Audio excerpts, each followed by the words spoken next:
So where we left off, we were at univariate statistics. And what follows univariate one variable statistics? Well, bivariate, two variables. That's all the intro you need. Let's go ahead and get started.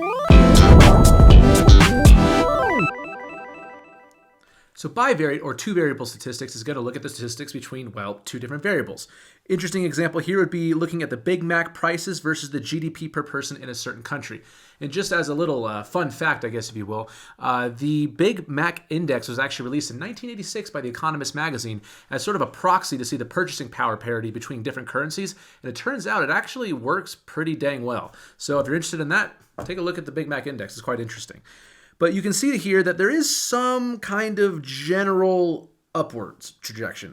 So as GDP increases, then the price of a Big Mac tends to increase. It's not perfect, but you do kind of see that sort of upward trend. So if you are given a table like we see here, the numbers of past papers that you do versus the examination grade that you get, well, over here you can see how the scatter graph looks. And you can see that if we draw a line kind of sort of where we think the middle would be between these points are quite clustered around that line, which means that we have a strong positive correlation because as one variable increases, our X, the number of papers that we've done, our grade for the examination tends to increase as well. Now, it's important to note that the independent variable, as per usual, goes on the X-axis and the dependent variable goes on the Y. Now, if we're looking at different types of correlations or relationships, let's say we have a test on chapter 3, all right? And let's say you want to map that with the hours that you spent watching Modern Ed. Thank you very much, by the way. What you would at least ideally hope to see is a perfect positive correlation, meaning that the more hours you spend on watching Modern Ed, the higher your test score will be. Obviously, we're going to have to cap that test score at 100%, meaning that we will have a range and then therefore a domain restriction. However, what if you were looking at the test scores and the amount of hours that you spent gaming? Well, you're probably going to see the exact opposite, where the more hours that you game, aka an increase in the x-axis, you will see that your test scores will decrease on the y-axis. So in terms of the vocabulary, the vernacular, the lexicon, when you talk about correlations, you want to use the word strong, moderate, or weak, okay? And then positive or negative to describe the direction. So for instance, if I were to draw a line where I think it basically cuts right through the middle, you can see how tight those points are around the line of best fit, meaning that we have a really strong positive correlation.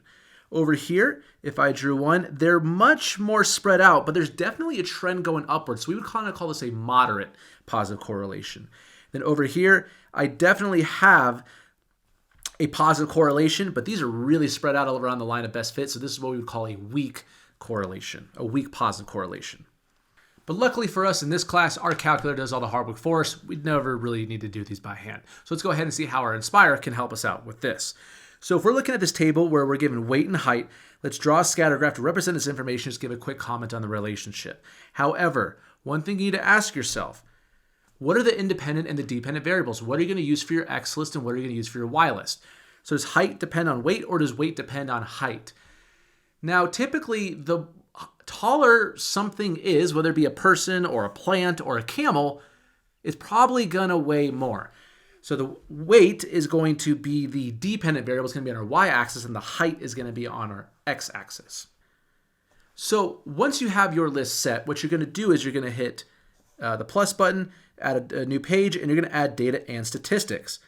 Now for add a variable, we're going to go ahead and add the x, which is height. Then we'll go ahead and add the y, which is weight.